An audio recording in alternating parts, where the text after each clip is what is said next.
from Vijayanagar High School, Naranpura. Read number 2, The Human Robot. The remaining part of the lesson will be taught today. Let's start. Ram Singh 070 followed Prem Chopra like a faithful dog when he stopped at Gopal Jewellers. Gopal Jewellers is the name of the shop. Follow એટલે અનુસરવું, faithful dog એટલે વફાદાર કૂતરાની જેમ. રામસિંગ 070 જે robot હતો એ તેના માલિકની આજ્ઞાનું પાલન કર્યું કે જેવી રીતે ફેથફુલ ડોગ એટલે વફાદાર કૂતરો પોતાને માલિકની આજ્ઞાનું પાલન કરે તેવી જ રીતે તેનું પાલન કર્યું. Through the glass window he so a જનરસ display of gold ornaments. Through એટલે દ્વારા, માંથી. ગ્લાસ વિન્ડો એટલે કાચની બારી. કાચની બારીમાંથી તેણે ગોલ્ડ ઓર્નામેન્ટ્સ એટલે સોનાના ઘરેણાને જે વિશાળ ડિસ્પ્લે એટલે પ્રદર્શન હતું તે જોયું. Quickly Prem Chopra disappeared around the corner. તરત જ પ્રેમ ચોપરા એક કોર્નરમાં ડિસઅપિયર થઈ ગયો. ડિસએપિયર એટલે અદૃશ્ય, કે જેનું સમાનાર્થ થાય vanish. Spoke into the remote control, અને તેણે રિમોટ કંટ્રોલમાં આદેશ આપ્યો. સ્પીકનું ભૂતકાળ છે spoke into the remote control. Remote એટલે દૂરનું, અને તેની પાસે જે રિમોટ કંટ્રોલ હતું એ રિમોટ કંટ્રોલથી પોતાના રોબોટ રામસિંગ 070ને તેણે આદેશ આપ્યો. સોફ્ટલી એન્ડ ક્લિયરલી, બંને એડવર્બ છે. સોફ્ટલી એટલે એકદમ ધીમેથી, અને ક્લિયરલી એકદમ સ્પષ્ટ સંભળાય તેવી રીતે. Prem Chopra spoke softly and clearly. Prem Chopra એકદમ ધીમેથી અને સ્પષ્ટપણે આદેશ આપ્યો. Pickup a necklace. નેકલેસ ઉઠાવી લે. પિકઅપ એટલે પકડી લેવું અથવા ઉઠાવી લેવું. Pickup a necklace and hide. Hide એટલે સંતાડી દેવું. પ્રેમ ચોપરાએ રોબોટને આદેશ આપ્યો કે એક નેકલેસ ઉપાડી લે અને તેને સંતાડી દે. નો નોઇસ, સહેજ પણ અવાજ થવો ન જોઈએ. Information not to be reveal. Reveal એટલે પ્રગટ કરવું. તેના માલિકનો આદેશ હતો ત્યારે માહિતી કોઈને પણ જાણ કરવાની નથી. ઇન્ફોર્મેશન એટલે માહિતી. એનું ક્રિયાપદ થાય ઇન્ફોર્મ એટલે માહિત કરવું. Information not to be revealed. આ બાબત ત્યારે કોઈને પણ કહેવાની નથી. ટોપ સિક્રેટ, આ એકદમ ખાનગી બાબત છે. ટોપ સિક્રેટ ખાનગી બાબત. Otherwise I will defuse your system he threaten. Threaten એટલે ધમકી આપી. નહીંતર હું તારી સિસ્ટમને ડિફ્યુઝ કરી નાખીશ, એટલે કામ કરતી બંધ કરી દઈશ, એવું પ્રેમ ચોપરાએ તેને ધમકી આપી. Ram Singh 070 mood inside the shop. તેની આજ્ઞાનું પાલન કરી અને રામસિંગ 070 હતો જે રોબોટ, તે દુકાનની અંદર ગયો. મૂવ એટલે ખસવું, જવું, દાખલ થવું. Move inside the shop. Inside એટલે અંદરની બાજુ, એનું ઓપોઝિટ થાય outside. Close to the counter. ક્લોઝના બે મિનિંગ થાય. ક્લોઝ એટલે બંધ કરવું, અને ક્લોઝ એટલે એકદમ નજીક. અહીંયા ક્લોઝનો મતલબ નજીક લેવાનો છે. Close to the counter. કાઉન્ટરની એકદમ નજીક ગયો. His metallic palm extended forward silently. Metallic એટલે ધાતુનું. આ રોબોટ ધાતુનો બનેલો હતો, અને પામ એટલે હથેળી. તેની જે મેટાલિક પામ એટલે ધાતુની હથેળી હતી. એક્સટેન્ડ એટલે લાંબાવવું, લાંબુ કરવું, અને ફોરવર્ડ એટલે આગળ. એક્સટેન્ડનું નાઉન કરવું હોય તો એક્સટેન્ડ થાય. ફોરવર્ડ એટલે આગળ, એનું ઓપોઝિટ કરવું હોય તો બેકવર્ડ. તેની જે ધાતુની હથેળી હતી એ તેણે લાંબી કરી, આગળ લંબાવી. સાયલન્ટલી એટલે ધીમેથી હથેળી લંબાવી. એના necklace vent in to the storage. અને જે નેકલેસ હતો તેના માલિકની આદેશ પ્રમાણે એ જે નેકલેસ હતો એના સ્ટોરેજ યુનિટ એટલે સંગ્રહ કરવાનું જે યુનિટ હતું એની અંદરની બાજુ ત્યાં તેણે સરકાવી દીધો. Without a ક્લિંક or A jingle. ક્લિંક એટલે રણકાર, એટલે જિંગલ એટલે ખણખણાટ. સહેજ પણ અવાજ કર્યા વગર તેણે જે નેકલેસ હતો એ તેના સ્ટોરેજ યુનિટની અંદર મૂકી દીધો. Nobody took notice. અહીંયા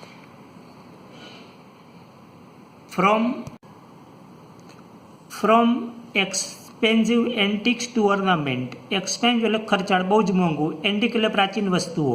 two ornaments and precious stones એટલે કિંમતી રત્નો. પ્રેશિયસ એટલે કિંમતી, વેલ્યુએબલ્સ. ફ્રોમ એક્સપેન્સિવ એન્ટિક્સ એટલે એકદમ કિંમતી પ્રાચીન વસ્તુઓથી માંડીને દાગીના, એન્ડ પ્રેશિયસ સ્ટોન્સ કિંમતી જે રત્નો હતા. The shop lifting vent on for some days. થોડાક દિવસ સુધી આ દુકાનમાંથી ઉઠાંતરી ચાલુ રહી. શોપ લિફ્ટિંગ એટલે ઉઠાંતરી. વેન્ટ ઓન એ ગોવાનું ભૂતકાળ છે એટલે ચાલુ રહેવું. એનું સમાનાર્થી કરવું હોય તો કન્ટિન્યુ પણ થાય અને કીપ ઓન પણ થઈ શકે. The shoplifting went on for some days. થોડાક દિવસ સુધી આ ઉઠાંતરી હતી તે ચાલુ રહી. Without any trace of anxiety and recognitions in the beginning. કોઈને પણ ખબર ન પડે તેવી રીતે, કોઈ પણ પકડાઈ જવાની ચિંતા કે ડર વગર તેણે આ પ્રવૃત્તિ દુકાનમાંથી ઉઠાંતરી કરવાની ચાલુ રાખી હતી. But the confused reactions of the shop owners gradually became louder. પણ ધીમે ધીમે જેમ બધા વેપારીઓને ખબર પડી તેમ તેમની પ્રતિક્રિયાઓ, રિએક્શન એટલે પ્રતિક્રિયાઓ of shop owners gradually became louder. ધીમે ધીમે બધા વેપારીઓ તેમની ફરિયાદ કરવા લાગ્યા. અનઅવેર, પ્રેમ ચોપરા આ બાબતથી અજાણ હતો. અનઅવેર એટલે અજાણ.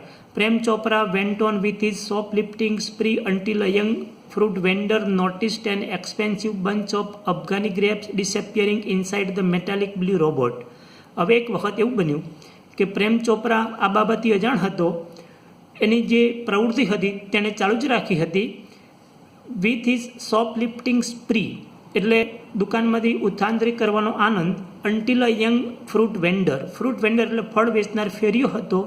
નોટિસ એટલે એના ધ્યાનમાં આવવું an expensive bunch of Afghani grapes. Afghani grapes એટલે અફઘાનિસ્તાનમાં જે દ્રાક્ષ હતી એનો કિંમતી જે બંચ ઓફ ગ્રેપ્સ હતો એ ડિસએપિયર એટલે અદૃશ્ય થવું. Inside the metallic blue robot. આ જે મેટાલિક બ્લુ રોબોટ હતો એની અંદર દાખલ થઈ એવા એક અફઘાની ગ્રેપ્સનો વેચનાર જે ફેરિયો હતો એના ધ્યાનમાં આવ્યું. The incident was related all over. તરત જ આ ઘટનાનું બધી જ જગ્યાએ જાણ કરવામાં આવી. રિલેટેડ જાણ કરવું. ધ ઇન્સિડન્ટ એટલે ઘટના, બનાવ. The incident was related all over, and no sooner had they heard than some shopkeepers recalled the presence of a metallic blue robot in their shop before their valuables were missing. તરત જ બધા વેપારીઓને ખ્યાલ આવ્યો કે તેમની દુકાનમાંથી જે વસ્તુઓ ચોરી થતી હતી તેના પહેલાં તેમની દુકાનમાં આવો રોબોટ દેખાતો હતો, એની હાજરી દેખાતી હતી એવું બધા વેપારીઓને યાદ આવ્યું. This information reached the police headquarters in no time. In no time એટલે તરત જ. આ માહિતી બધા જ વેપારીઓએ થોડી જ વારમાં, થોડાક જ સમયની અંદર પોલીસ હેડક્વાર્ટરમાં પહોંચાડી દીધી. One day Prem Chopra guided Ram Singh 070 two ઝવેરી બ્રધર્સ ફોર લિફ્ટિંગ પ્રેશિયસ જેમ. એક દિવસ પ્રેમ ચોપરાએ ગાઈડ એટલે માર્ગદર્શન આપવું રામસિંગ 070 ટુ ઝવેરી બ્રધર્સ ફોર લિફ્ટિંગ એટલે ઉઠાંતરી કરવી, દુકાનમાંથી વસ્તુ ઉઠાવી લેવું. પ્રેશિયસ જેમ એટલે કિંમતી રત્નો. એક દિવસ પ્રેમ ચોપરાએ તેના રોબોટને ઝવેરી બ્રધર્સ નામની દુકાનમાંથી કિંમતી રત્નો ઉઠાવી લેવાની સૂચના આપી અને જાણ કરી. The police was waiting in readiness. પોલીસને જાણ કરી હતી એટલે પોલીસ તૈયાર જ હતી. ધ પોલીસ વોઝ વેઇટિંગ એટલે રાહ જોવી. ઇન રેડી એટલે તૈયારીને તેને રાહ જોતી હતી. And the computerise camera capable of split second recording. અને જે કમ્પ્યુટરાઇઝ કેમેરા હતા સ્પ્લિટ સેકન્ડ રેકોર્ડિંગ એટલે એક એક ક્ષણનું રેકોર્ડિંગ થાય તેવા કેમેરા સાથે પોલીસ બજારમાં તૈયાર જ હતી. Click him in the act. પોલીસે કમ્પ્યુટરાઇઝ કેમેરાથી રામસિંગ 070ને ચોરી કરતા પકડી લીધો. ક્લિક એટલે ફોટો પાડી લેવો, પકડી લેવો. Click him in the act. Ramsingh robot was caught. Ramsingh police દ્વારા પકડાઈ ગયો. But Prem Chopra fled as soon as he saw. પણ પ્રેમ ચોપરાએ જેવું જોયું કે પોતાનો રોબોટ પકડાઈ ગયો છે તેવો તે ભાગી ગયો. ફ્લેડ એટલે ભાગી જવું, એ ફ્લીનું ભૂતકાળ છે. એનું સમાનાર્થી કરવું હોય તો એસ્કેપ અથવા તો run away. But Prem Chopra fled as soon as he saw through the binoculars 2 persons noting down Ramsingh license number printed on his metallic neck. Ramsingh 070 જેની મેટાલિક નેક એટલે ગરદન ઉપર એક લાયસન્સ નંબર નોંધી લીધો હતો. એ નંબરની બે પોલીસવાળા એ નંબર નોંધતા હતા એવું પ્રેમ ચોપરાએ જોયું. Prem Chopra was arrested from his home. તરત જ પ્રેમ ચોપરાની તેના ઘેરથી ધરપકડ કરવામાં આવી. એરેસ્ટ ધરપકડ કરવી. As the owner of Ram Singh 070 the thief. તેના માલિક હોવાને કારણે પ્રેમ ચોપરાની તેના ઘેરથી ધરપકડ કરવામાં આવી. Soon after his arrest, Prem Chopra was released on bail. Bail એટલે જામીન. તેની ધરપકડ પછી તરત જ પ્રેમ ચોપરાને જામીન ઉપર મુક્ત કરવામાં, રિલીઝ એટલે મુક્ત કરવું. Until the court hearing. કોર્ટની સુનાવણી ન થાય ત્યાં સુધી પ્રેમ ચોપરાને જામીન ઉપર મુક્ત કરવામાં આવ્યો. None of the stolen articles were recovered from his house. તેના ઘેરથી કોઈ પણ ચોરાયેલી વસ્તુ પરત મેળવવામાં આવી નહોતી. આર્ટિકલ એટલે વસ્તુઓ. આર્ટિકલ નો મતલબ લેખ પણ થઈ શકે, ગ્રામરમાં ટોપિક પણ આવે છે આર્ટિકલ એટલે ઉપપદ, પણ અહીંયા પાઠની અંદર આપણે આર્ટિકલ એટલે વસ્તુનો અર્થ લેવાનો છે. રિકવર એટલે પ્રાપ્ત કરવું. None of the stolen, stolen એટલે ચોરાયેલું, સ્ટીલનું ભૂતકાળ સ્ટોલ થાય, ભૂતકૃદન સ્ટોલન થાય, તેના ઘેરથી કોઈ પણ ચોરાયેલી વસ્તુઓ પ્રાપ્ત કરવામાં આવી નહોતી.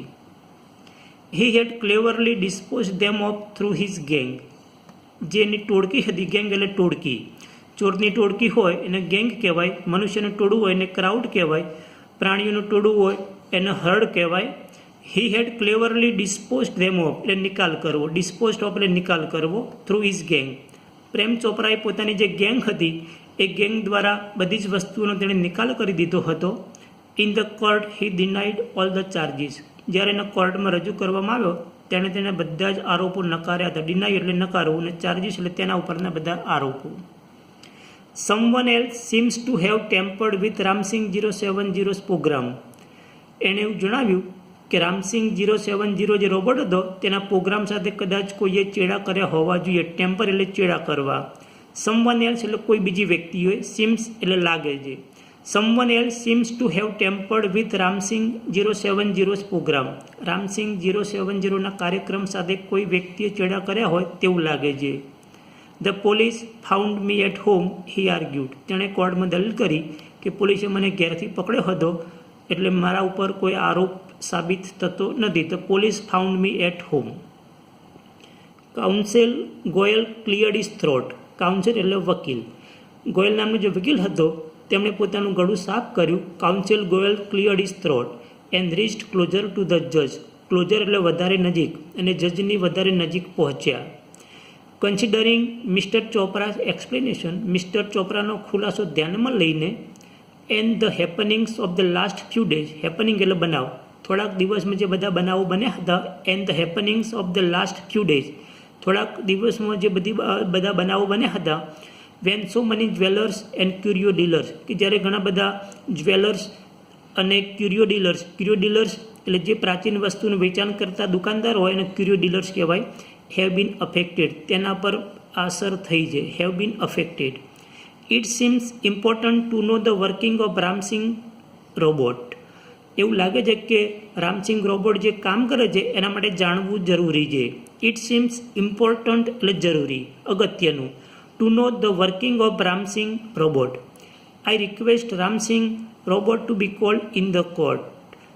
ગોયલ નામના વકીલે જાણ કરી કે હું તમને વિનંતી કરું છું કે રામસિંગ જે રોબોટ છે એને કોર્ટમાં બોલાવવામાં આવે. Robot goes to the court were the headlines in the next day's paper. બીજા દિવસના સમાચાર પત્રમાં મુખ્ય સમાચાર હતા કે રોબોટ કોર્ટમાં જાય છે. Robot goes to the court were the headlines in the next day's papers. The next day the court was over crowded, over એટલે વધારે લોકો હોય તેવું, લોકોથી ઉભરાતું હોય તેવું. ધ નેક્સ્ટ બીજા દિવસે the court was over crowded with people, court લોકોથી ઉભરાઈ ગઈ હતી. Keen to watch a robot in the witness box, એનું કારણ હતું કે બધા લોકો રોબોટને વિટનેસ બોક્સ, કોર્ટની અંદર વિટનેસ બોક્સ એટલે સાક્ષી માટેને ઊભા રહેવાની જગ્યા હોય એને વિટનેસ બોક્સ કહેવાય, એમાં રોબોટ આવવાનો હતો એટલે લોકો જોવા માટે આતુર હતા, એટલે કોર્ટ વોઝ ઓવર ક્રાઉડેડ, ખીચોખીચ ભરાઈ ગયેલી હતી. Counsel Goyal was ticking off points till the last moment, છેલ્લી ક્ષણ સુધી કાઉન્સેલ ગોયલ જે વકીલ હતો એ બધી જ બાબતો, બધા જ પોઈન્ટ્સની ચર્ચા કરતો હતો, ચર્ચા વિચારણા કરતો હતો, વિચારતો હતો. હી અપિયર્ડ કોન્ફિડન્ટ એન્ડ ક્રિપ્સ, એકદમ આત્મવિશ્વાસુ અને ચોક્કસ લાગતો હતો. કોન્ફિડન્ટ એટલે આત્મવિશ્વાસુ અને ક્રિસ્પ એટલે ચોક્કસ. He appeared confident and crisp but so was Prem Chopra, Prem ચોપરાને પણ પોતાનામાં વિશ્વાસ હતો. So was Prem Chopra. Never would this machine man betray his master, એને ખબર હતી કે આ જે યંત્ર હતું એટલે યંત્ર માનવ હતો રોબોટ, એના માલિકને ક્યારેય દગો નહીં કરે, એટલે એને પણ પોતાનામાં આત્મવિશ્વાસ હતો. ધ પ્રોસિડિંગ બિગિન, પ્રોસિડિંગ એટલે કોર્ટની કાર્યવાહી શરૂ થઈ. The proceedings began and Ramsingh 070 appeared in the witness box, અને તરત જ રામસિંગ 070 જે રોબોટ હતો એને વિટનેસ બોક્સમાં બોલાવવામાં આવ્યો. Your honour, counsel Goyal begin, counsel Goyal હતા એમણે શરૂઆત કરી. આપ નામદાર, I am told by super robot, મને સુપર રોબોટ તરફથી માહિતી આપવામાં આવી છે કે that the memory tape designed in these types of robot, આ પ્રકારના રોબોટમાં જે મેમરી ટેપની ડિઝાઇન કરવામાં આવેલી છે, contains information of the previous week, એમાં એક જ અઠવાડિયાની માહિતી કન્ટેન એટલે હોવું, એક જ અઠવાડિયાની માહિતીનો સંગ્રહ કરી શકાય છે. Types of robots contains information of the previous week, but the case started a fortnight after the incident. પણ આ જે ઘટના હતી એક પખવાડિયા પહેલાં, ફોર્ટનાઇટ એટલે પખવાડિયું, બટ ધ કેસ સ્ટાર્ટેડ, આ જે કેસ હતો એ શરૂઆત થઈ અ ફોર્ટનાઇટ આફ્ટર ધ ઇન્સિડન્ટ, ઘટના પછી 15 દિવસે આ બાબતની શરૂઆત કોર્ટમાં થઈ છે. The needed information must be wiped out, the જજ સેઇડ. જજે કહ્યું કે જે જરૂરી માહિતી છે એ કદાચ એમાં ન હોઈ શકે. વાઇપ આઉટ એટલે ઘસાઈ જવું, દૂર થઈ જવું. The needed information must be wiped out, the જજ said. Counsel Goyal smile softly staring at Prem Chopra. જે વકીલ હતો કાઉન્સિલ ગોયલ, તેને પ્રેમ ચોપરા સામે જોઈને તેની સામે જ જોયા કર્યું. સ્ટેર એટલે એક ધાર્યું જોઈ રહેવું, અને તેની સામે હસ્યો. સોફ્ટલી એટલે ધીમેથી. Sir, the robot has been switched out of the operation ever since. અને ત્યારથી આ જે રોબોટ હતો તેની પાસે કોઈ જ કામ કરાવવામાં આવ્યું નથી. Sir, the robot has been switched out of operation ever since. ત્યારથી આ રોબોટ પાસે કોઈ જ કામ કરાવવામાં આવ્યું નથી. પ્રેમ ચોપરાસ ફેસ ફેલ. પ્રેમ ચોપરાનો ચહેરો પડી ગયો. But he was confident. પણ તેના વિશ્વાસ હતો. He was confident. તેનો આત્મવિશ્વાસ હતો. Ramsingh 070 would obey his master. Obey એટલે આજ્ઞાનું પાલન કરવું. એનું જે રામસિંગ 070 રોબોટ હતો એ તેની માલિકની આજ્ઞાનું પાલન કરશે એવો તેનો વિશ્વાસ હતો. The secrets were seal. બધી જ જે ખાનગી બાબતો હતા એ અંદર સીલ થઈ ગયેલી હતી. You may continue order the જજ. જજે હુકમ કર્યો તમે હવે આગળ તમારી દલીલ ચાલુ રાખી શકો છો. કન્ટિન્યુ એટલે ચાલુ રાખવું.